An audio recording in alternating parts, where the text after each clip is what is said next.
Well, thank y'all for allowing me to be your floor show today for your lunch. I know at least you'll have something to keep you awake. If I were teaching in school right now in the summer, people would probably doze off in the afternoon after a morning of work. But I'm Mike Lewis, and I'm in the Environmental Studies Department at Salisbury University. And I came to Salisbury in 2000, so I've been here for 22 years and feel so fortunate to be able to live and to work in this landscape. And for an environmental studies professor, really there are few places that I'd rather be to teach, because this area, Delmarva, the Chesapeake Bay, is just a perfect center for teaching environmental studies to my students. And in our department, we are intensely place-based in the type of education we do. And we try to get our students to engage with the local community in a variety of ways. And there are kind of three different ways that we do place-based education in environmental studies at Salisbury. And one of them is simply just using the local area as a series of case studies or demonstrations of things, concepts that we teach our students in the classroom.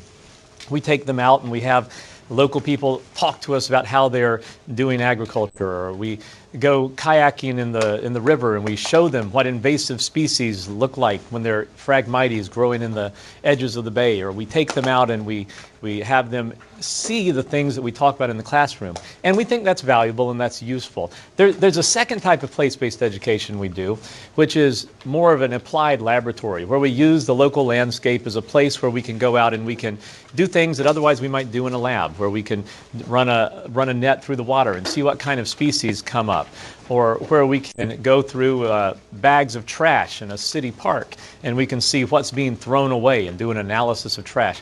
So that kind of applied laboratory, it's just a way of giving students a chance to do a laboratory type exercise in the field. What they wanted me to talk about with you all today is this third type that we do, that's more about community or civic engagement. And this is when we get our students and we go out and we often are working with partners in the community, whether it be local governments or local non-governmental organizations or stakeholders, and we work in collaboration with them on a shared challenge that we feel like our students might be able to address. So, for example, worked with the city of Salisbury, and our students developed a climate resilience proposal based on a series of interviews with different people in the community and work that they had been able to do in libraries. This is just one example, but this kind of community or civic-based education is a particularly powerful way of engaging our students, because it allows them to not just study information, but allows them to be involved in the creation of knowledge. And a creation of knowledge that they can see an instant and applied use for, they can see the importance of it, and they can engage in a whole different way. It's not just the kind of procedural knowledge that you might learn in a laboratory, but it's the kind of metacognitive, strategic sort of knowledge that you get when you're dealing with some complex problem that there might not be an easy solution for. So today I'm going to be talking to help you out. I believe you're doing some brainstorming through this afternoon and perhaps tomorrow, thinking about things that you can use in your own classroom. And I'm going to just be talking a little bit about some of the environmental challenges that we face here on Delmarva, just a kind of overview of things that we have engaged with at the university, and that perhaps some of them might strike you as of interest and might be ways that you might think about engaging your students as well. As I think about these environmental challenges, there are four primary groups of challenges I want to talk about. So I'm going to talk about first biodiversity collapse, and I'll talk about some examples of this on the Eastern Shore and different ways you might think about that. Second, climate change, the ways in which climate change is impacting us here on the Eastern Shore and ways that you might engage with that. Third, toxicity and human health, which again is more of an issue here in the Eastern Shore than you might think. A lot of people assume that because this is a more rural area of the state of Maryland that this wouldn't apply, but as I'll show you in a minute, is very relevant. And then fourth, unplanned growth and sprawl, which is a big issue, particularly as you're thinking about Sussex County and Delaware, or as you're thinking about Salisbury. So as we're talking about, I'm going to go through these one at a time and just kind of give some examples. And if at any moment you have a question about anything that I say, please feel free to interrupt me. It's a small group, and I'd be happy to take any questions. When we think about biodiversity collapse on the Eastern Shore, there are several different drivers of this and different ways of thinking about this. The bobwhite quail that I've got up on the screen is one of my favorite birds. This was the soundtrack of my childhood. And if I can't imagine being out in the woods, in the forest, in the meadows, and not hearing that.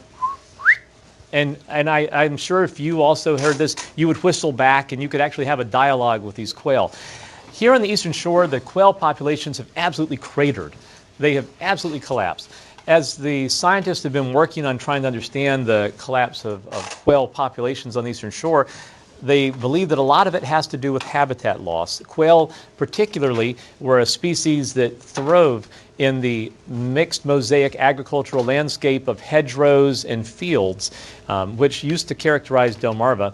Over the last 30 years, many of those hedgerows have been eliminated. Fields have expanded to their boundaries, and there's less space for the quail. Habitat loss is something that we're seeing affect many different species on the Eastern Shore. I just used quail as one example. You could look at one of our only endangered species here that's a mammal on the shore, the Delmarva fox squirrel. Not quite sure if it's its own species or not. They argue about this, but the Delmarva fox squirrel relies upon these mature stands of old pine trees, and those mature stands of old pine trees are really reduced. There are only a few places where you can find that.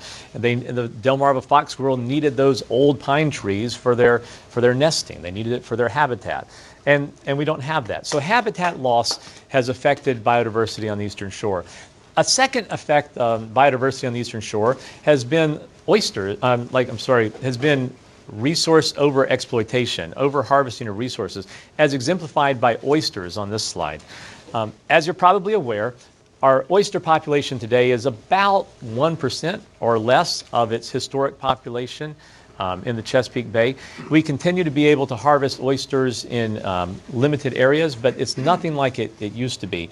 The oysters themselves created reefs, and as you might be aware, when John Smith was sailing the Chesapeake, there were so many oyster reefs that would be almost exposed at low tide that John Smith sunk one of his boats by hitting one of these reefs. I've taken my boat all through the Chesapeake Bay, and I've never worried about beaching myself on an oyster reef. These reefs are gone. One of our favorite fish on the Eastern Shore is the rockfish. The reason they're called rockfish is because in the old days, people referred to these oyster reefs as rocks. And the rockfish like to hang out around the oyster reefs, and they were rockfish. We've now lost the rocks that the rockfish are named after. We don't have these reefs anymore. These oyster reefs are habitat. All sorts of ways in which the loss of oysters has affected other aquatic organisms and affected water quality as well. So that's another way that we've seen biodiversity collapse. A third, invasive species have come in, and the picture down here on the bottom left is of the blue catfish. Blue catfish are not native. We now have them in our rivers here on the Eastern Shore. The Nanticoke River, I've got a colleague who's studying blue catfish this summer, and the way he's been studying them is basically cutting them open to find out what they've been eating. He found a whole duck inside a blue catfish. Blue catfish, the one that's pictured here was caught in the Potomac. It was about a 57-pound catfish. They get up to 100 pounds, and they eat everything.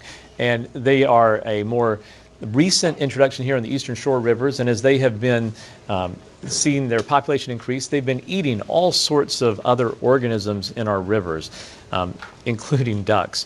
And finally, the monarch butterfly, I had to put that in there because my son was particularly interested in what he referred to after he read a New York Times article with the same title as the insect apocalypse.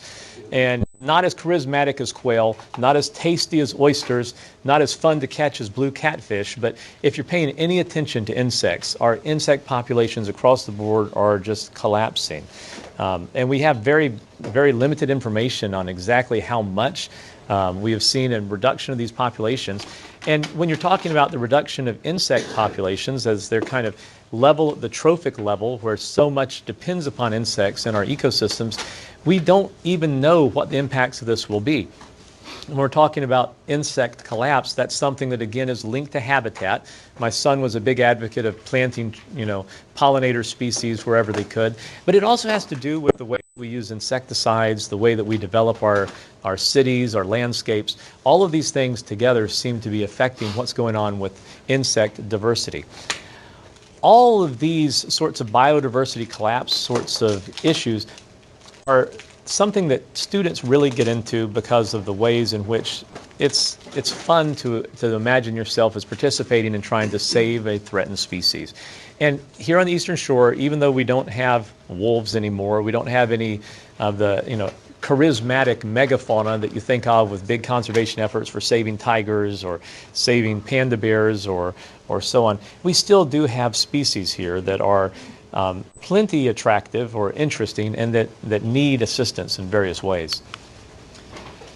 Climate change, the second big environmental challenge facing Delmarva. A lot of folks think about climate change as something in the future. It's already impacting us here on the shore. If you look on the NOAA website, they allow you to see the impact of different amounts of sea level rise and see what's going to happen in the area you live. You can enter in your zip code and you can see exactly what 2 feet of sea level rise would mean to you. What you'll find as you look through sea level rise is that a lot of the effects on places like Dorchester County, a lot of the effects in places like Wicomico County, they're already happening from sea level rise. And in fact, in Wicomico County, if you teach in Salisbury, the effects of sea level rise will mainly be concentrated between now and 2050. It's not 2100. By 2050, the low-lying marshes in Wicomico County, places like Ellis Bay Wildlife Management Area, will be gone.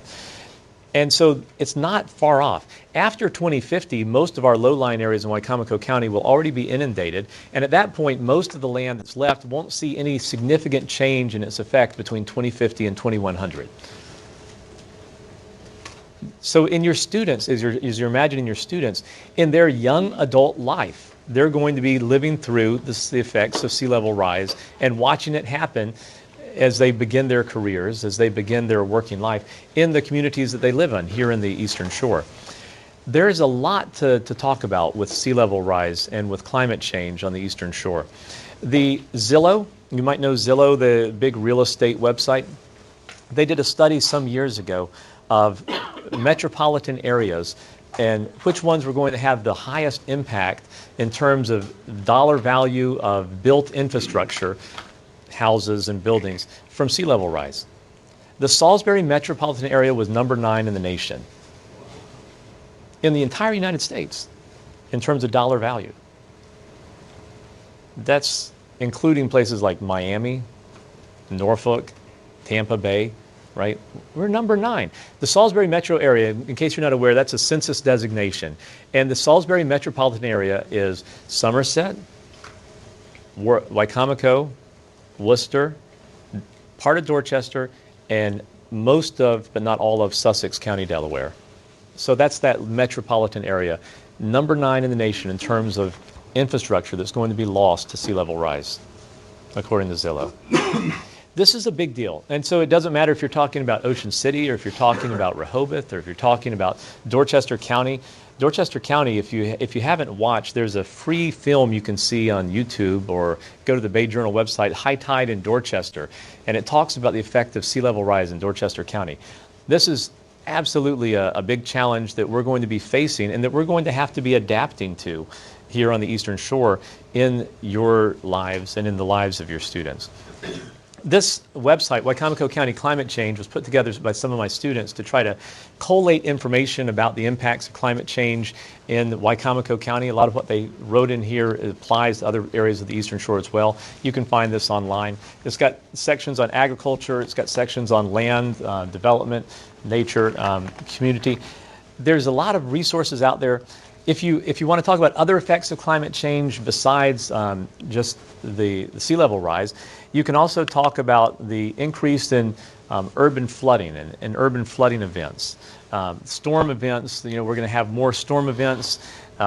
We see here property loss, people talking about living shorelines, creating living shorelines. Down on the bottom, these things are called oyster castles, and people have these oyster castles that they build to try to provide habitat for oysters, but they're talking about putting them along banks that are eroding as ways of trying to build habitat for oysters and stop erosion at the same time. I've seen some people playing around with 3D printing, trying to imagine different ways of creating oyster substrate and different ways of creating the most effective wave blocking mechanisms. And so these are things that you can play around with. Other things that are going on with climate change on the Eastern Shore, urban heat island effect is a big deal. As you know, our temperatures are getting warmer in the summer. By 2100, some of the predictions are that our weather, our climate on the Eastern Shore is going to be equivalent to that of central Mississippi today. We're going to have more days above 90 degrees, more days above 100 degrees. And in our urban areas, we've got a lot of impervious surfaces. This is going to be magnified. And this is going to call for us to think about how we design our cities, how we imagine shade, how we imagine breaking up impervious surfaces, and we try to think what are the kind of ways we can have a built infrastructure that promotes a more livable environment. Is there a question? Well, I was just thinking it's not exactly Eastern Shore, but downtown Annapolis on full moons is just amazing. Yep, yep. How high the water's coming up. That's right, and it's just getting higher and higher.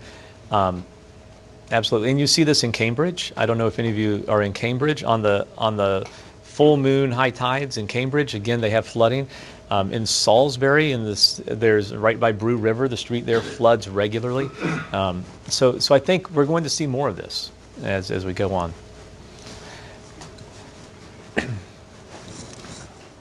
There are, of course, in addition to the ways that we attempt to adapt to climate change, there's going to be an increasing amount of people that are going to be working on ways to try to figure out how to mitigate our climate change impact through things such as electricity generation. As you might be aware, the Eastern Shore has had a lot of solar farms going in. There's some conflict with this where some farmers are worried about the solar farms taking away agricultural land, but as we attempt to clean up our electricity grid, you're going to see more solar. You're going to see both in terms of large-scale solar farms and also personal solar.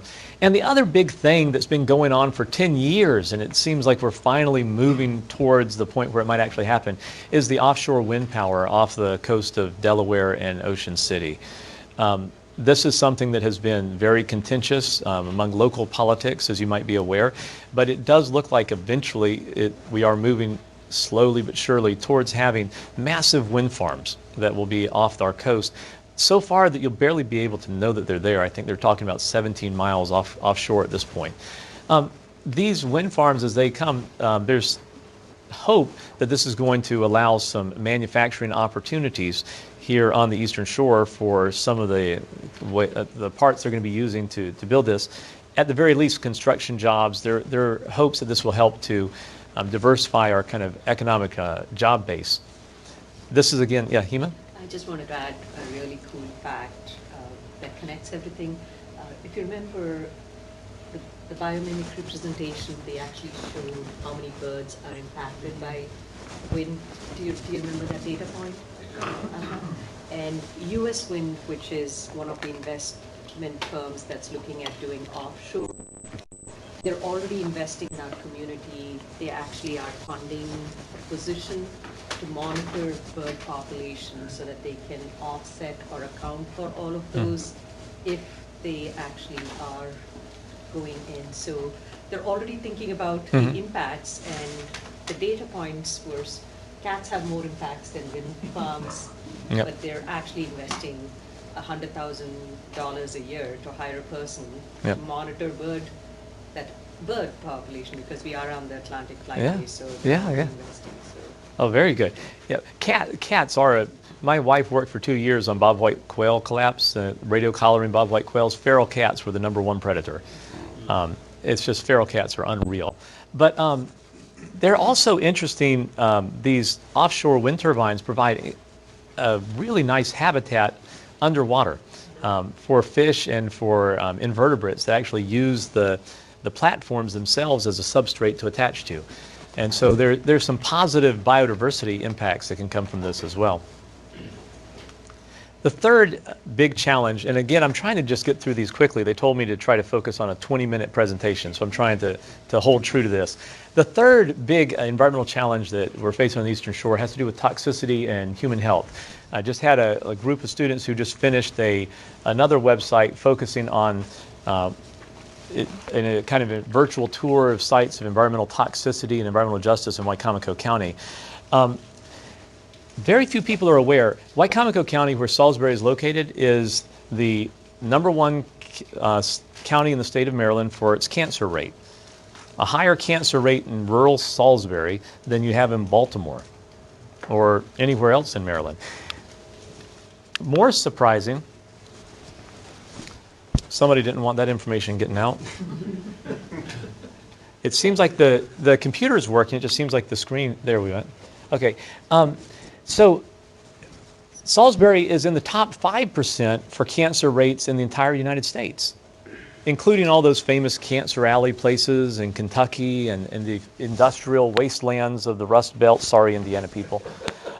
So as you're thinking about the kind of toxicity that's associated with that, very few people think of Wicomico County as a cancer hotspot. And Somerset County is almost as high as Wicomico County. Dorchester County is also high. Here on the Eastern Shore, what's going on? What's up with Wicomico County? Well, one of the big factors is you're, again, thinking about what can you do with your classes. There's limited amounts of things you can do about personal life characteristics, like whether people are smoking or not smoking, wearing sunscreen or not wearing sunscreen, all those sorts of things. But one of the big factors that they think is associated with cancer rates on the Eastern Shore is the prevalence of well water. And if you look in our rural communities, most people are using well water. They're not using urban city water supplies, which are often more carefully monitored for various forms of hazard. So again, I don't know if this will fit. I don't know if am I messing this up? Okay. So I don't know if this will fit into your classes or how it might fit, but well water is a big issue, and trying to think about what constitutes a successful filtration system, or thinking about how to test well water, or creating tests that would be possible for students to use in their homes. This would be very powerful and very interesting if this is something that if you work in chemistry, or if you work in the kind of interface of chemistry and design in a way that you could think of filtration systems and so on. Nitrates are a big issue in well water on the Eastern Shore. Basic carbon filtration systems do not really take nitrates out of the water. You have to either often do a type of reverse osmosis or distillation. Carbon will take out some, but not much. What kind of filtration system would it take to get nitrates out of people's water? How can people get information on the water? How can they find ways to know if what they're drinking is harmful or not? Atrazine is a agricultural pesticide. Here in the Eastern Shore, we are tied with, I think, Iowa for the highest concentration of atrazine usage in America. And of course, atrazine is banned in Europe and in many other places in the world. So we're among the very highest atrazine usage areas in the entire world. And we know that atrazine has endocrine disrupting effects on people, including increased rates of various forms of reproductive difficulties. People don't know what's in their well water. They don't know how to clean it up if they do have stuff in their well water. That's, I think, another environmental challenge that we have as we're thinking about this. There was a recent paper that a statistics professor at SU just completed, which did suggest that there was a positive correlation between people at Peninsula Regional Hospital who were treated for cancer and whether or not they use well water or city water. It's a real thing. And so this is, again, it's a challenge that the region faces, and this is just one way of kind of entering into that and thinking about whether this is something you want to try to engage with, or if you can come up with ideas for.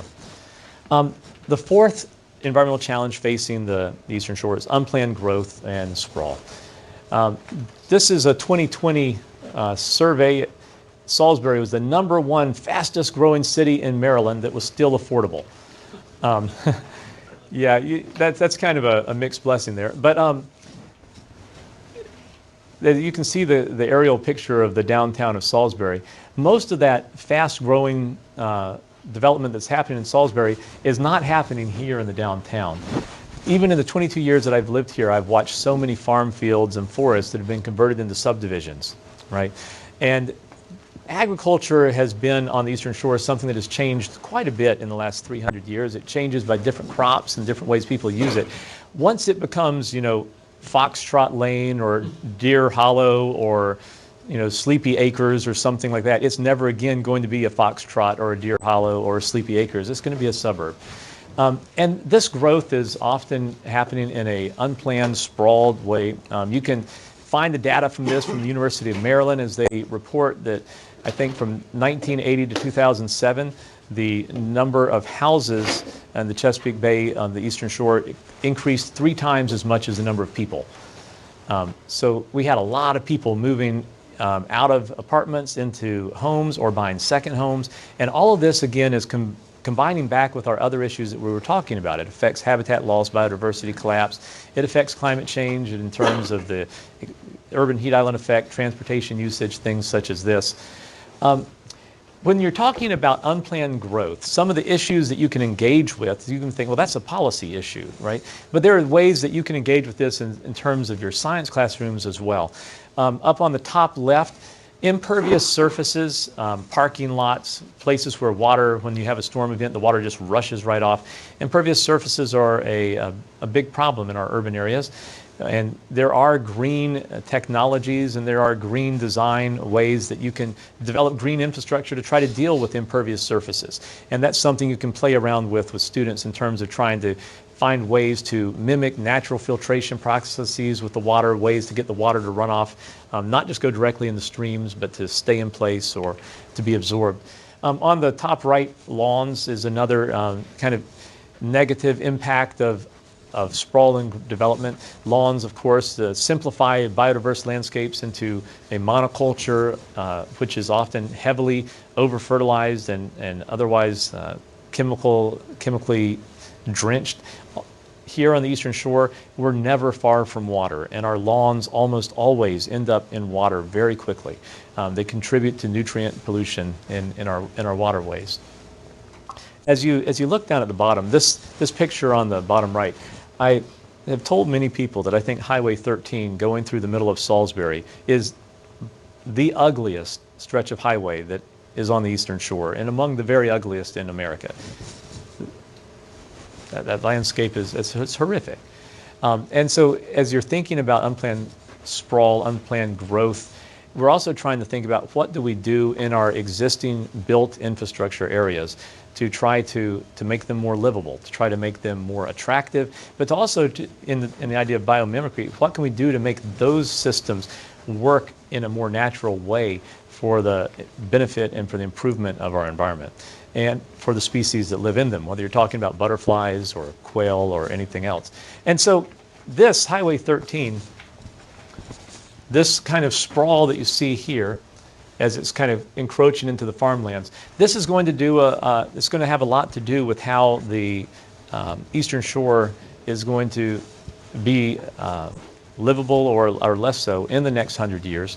And so any ways that you can engage students in thinking about that and thinking about the kind of natural processes, natural systems, how they affect water quality, how they affect habitat, how they affect biodiversity, how they affect climate, all of these things I think will also be helpful.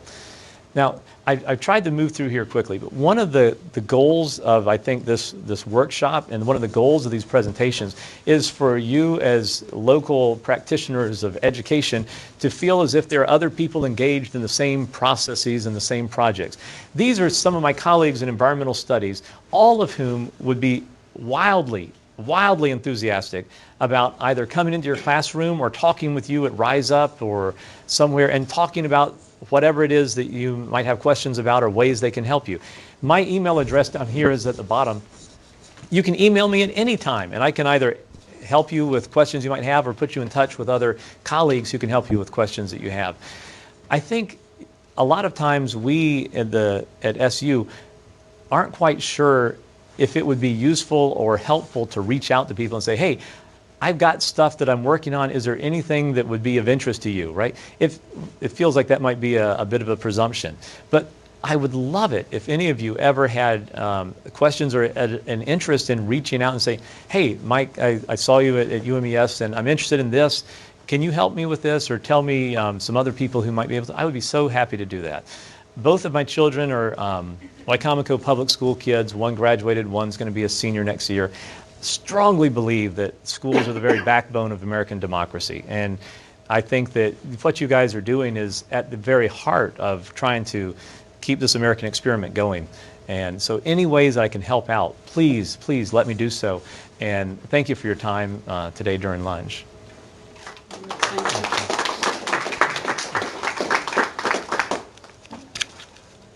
So if there are any questions, I can take them, but otherwise you probably also have your next event. Yep. What are your graduates going to go into? If they're Yep. So in environmental studies, all of our students are required to get a associated minor or second major. And so our students kind of track into 6 different pathways. One group go into natural resource management. And so they're the folks who work natural, for the National Park Service, Forest Service, BLM, Bureau of Land Management, or Nature Conservancy. Second big group go into pollution mitigation or management. So EPA, Maryland Department of Environment.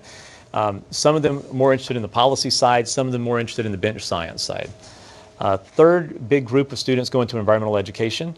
Our students are not getting their teacher certifications, so they're not certified to be teachers, but many of them are doing environmental education through NGOs. Some of them do end up in the school system, some of them end up in private schools, but doing environmental education. The fourth big group of students go into the environmental management or sustainability division of private businesses. And some of those private businesses hire our students because they want to know how to do what they do better. And some of them hire our students because they want to not be sued or fined by the government. Either way, my students get a job. And then the fifth group of students are going to go on to grad school or law school, doing environmental law and environmental grad school. And then the sixth, they just want to get a degree in something that they love and enjoy, and then they're going to go to work for Wells Fargo or whoever. And they're just going to find a job living where they live and doing what they want. But they enjoy doing this while they're in college. So that's kind of the six different tracks that they generally find. Did I give 6 or did I give you 5? I gave you 5. Well, it seems like I'm missing. There's the environmental advocacy group. I think I skipped one. Anyway, another group of our students go into environmental advocacy. When they're in D.C., we call them lobbyists, and when they're not in D.C., we call them community, organizers. But yeah, doing advocacy, working in environmental organizations. Yeah. Yeah. One of the things that we're thinking about, and we're actually going to be challenged to kind of do a little bit today, and then all of next week will be virtual. Mm-hmm. A bunch of us will go back to Indiana. So this project is trying to bring together environmental science teachers, biology teachers, environmental science, and we've got some technology teachers. And so bringing those two worlds together. Mm-hmm. Some of the things that I've suggested for them to consider is potentially having some sort of technology that might monitor the environment. Can you think of some ways in which there might be some data that could be collected simply with like an Arduino or some other programmable device that probably isn't going to be as sophisticated as going into a lab, but might give some data that students can track over time, that a technology student can learn that technology a little bit, give it back to the science classroom, and together they can work.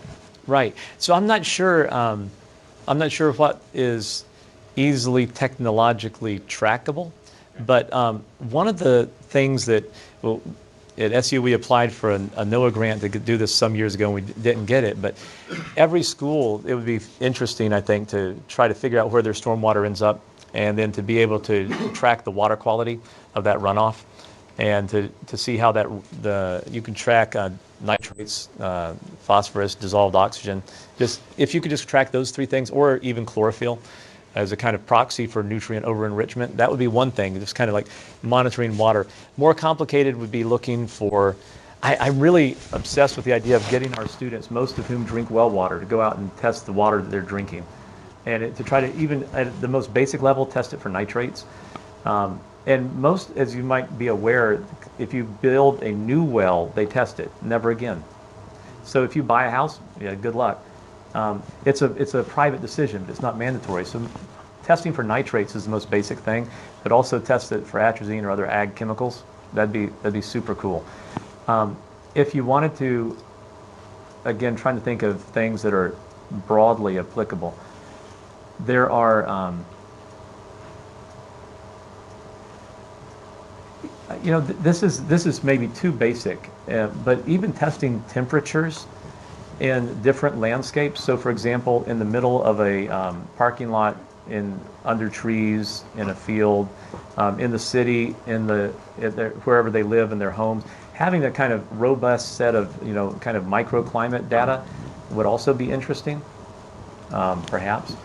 I'm not sure. I think those are good examples, because sometimes the more simple, but that they have to collect that data over time, they have to graph that data, they try and analyze it a little bit. Yep. I've seen some studies done with parking lots and the whole, light pollution. And, there's certainly ways we could Yep. get some sort of a device that we would have students design, place somewhere, collect that data, move it to a different place, and then start to think through how can we help overcome that problem. Right. I feel like there's great opportunity there for the two groups to work together. Absolutely, and like a physics classroom, perhaps it would be really interesting to talk about, get some temperature data from a parking lot, paint it white, and see what happens to the temperature data. Talk about reflectivity. Talk about what's going on with the kind of radiant heat versus just all sorts of little lessons that could be associated with it. But yeah. I was thinking about those oyster castles you were talking Yeah. about. That might make a neat project to do to kind of Yeah. either see what's happening to the ones that are there, or figuring out a new design that might work better. Absolutely, and that's something where you can. It gets quite complicated when you start talking about wave dynamics and way that they're trying to both break up waves and also providing maximal habitat area, attachment substrate. Yeah. I have had my kids participating in Monarch Watch with tagging for more than a decade. It was a highlight of my career to have one actually recovered in Mexico. Oh my gosh. But Jen and I are trying to get a little bit more with butterfly habitat on our campus. But if you or your colleagues have any suggestions or ideas for how we can extend that project, that would be awesome. Yep, I'd love to talk to you more. If you want to send me an email, I can. Oh, absolutely. I can go I'm into it. drafting it in my head right now. Okay. It doesn't have to be a fancy email. Just say, hey, I'm the butterfly guy, Okay. and we can go from there. We actually have that scheduled in this afternoon, Okay. so we're ahead of schedule, we're doing awesome. Okay. Keep going. Yep. On the water level, has it been tracked for like 100 years what the sea level is? And so that could be another thing that we could predict based on climate change. Yep. And then how to protect some of those areas that, I don't know if they're gonna build or would build dikes like around New Orleans or. Well, they'll. The water's gotta go somewhere. Right, and so what's going to happen is it's going to be dependent upon, like for example, the Norfolk Navy base. There might be dikes around that, but Somerset County, nope. Right, and so there are areas that we will protect because there's just so much money invested in the infrastructure, and other areas where less so. Aren't they protecting Smith Island? Are they building a barrier around that? They built a rock jetty that basically is like a wave break, and it stops some of the erosion, but they're not going to dike it. And so all this does is it's preventing the waves from eroding the soil, which accelerates, because I don't want to get too in the weeds here, but there are like two processes. There's land subsidence, which has been going on for centuries. And then there's also sea level rise. Sea level rise is still going to happen, and it will still overcome these kind of little rock barriers. It's just buying them a little bit of time. And I think the state after Hurricane Sandy offered a buyout to get everybody on Smith Island to move off, and they didn't take it. And so instead, they're just doing what they can to, without spending too much money, make things comfortable for the people that are there. But they're dying off fast. If you look at the age structure, it's a close run thing. Are the people going to die first, or are they going to be driven off first? We don't know. It's sad. It's tragic. So I use that 2050 figure a lot between climate change and oil also, which that's how we start to kind of go on down. The problem that I have with my kids is that, to teenagers, they're like, oh, I'll be 40, that's so far away. And I'm like, actually, no, it's pretty quick.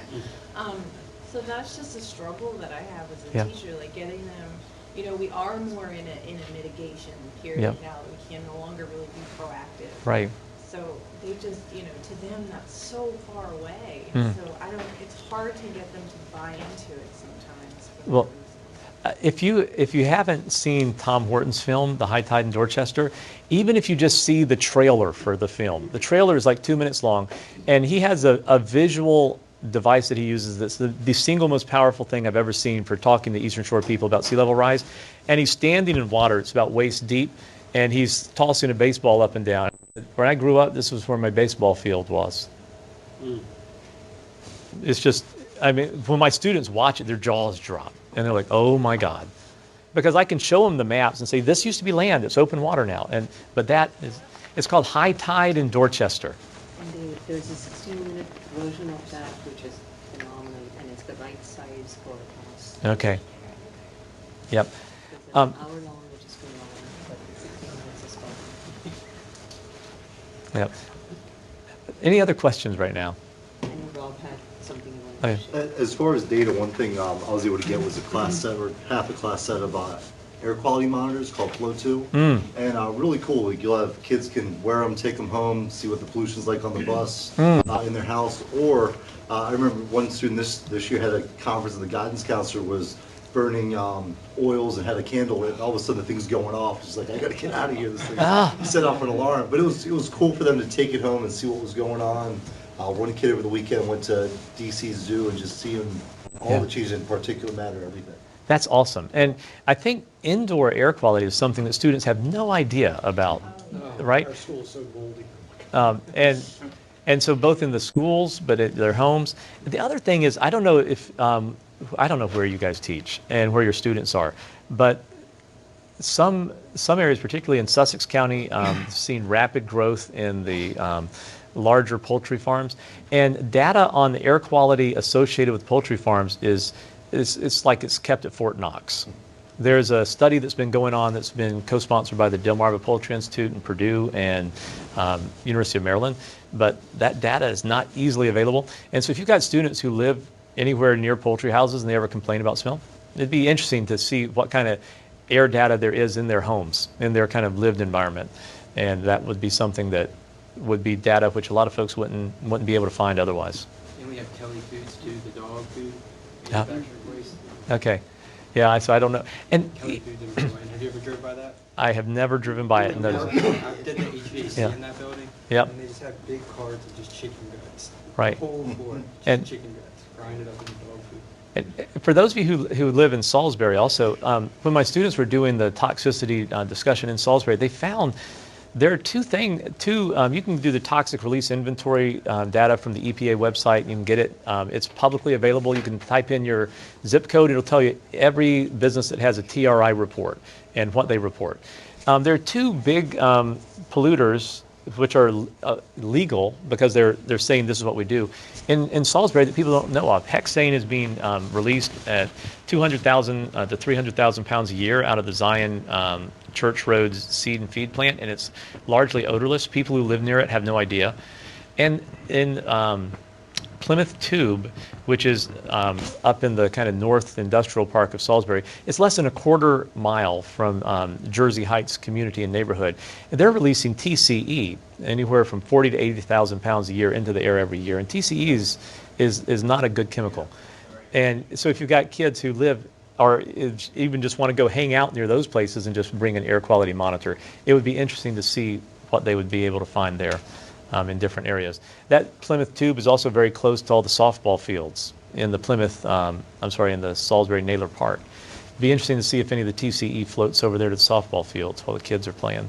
And they made the cancer map too. Yeah. The interactive when you play with. Yep, that's right. Okay. Well, I appreciate you guys' attention. I hope I get some emails. Not this afternoon because I've got to go drop my daughter off at a trumpet camp, so I won't reply right away. But if you email me in generally, I'll try to get back to you pretty quick, and I look forward to hearing from you some more, okay? So thanks for your time, and look forward to seeing where this goes. Thank you.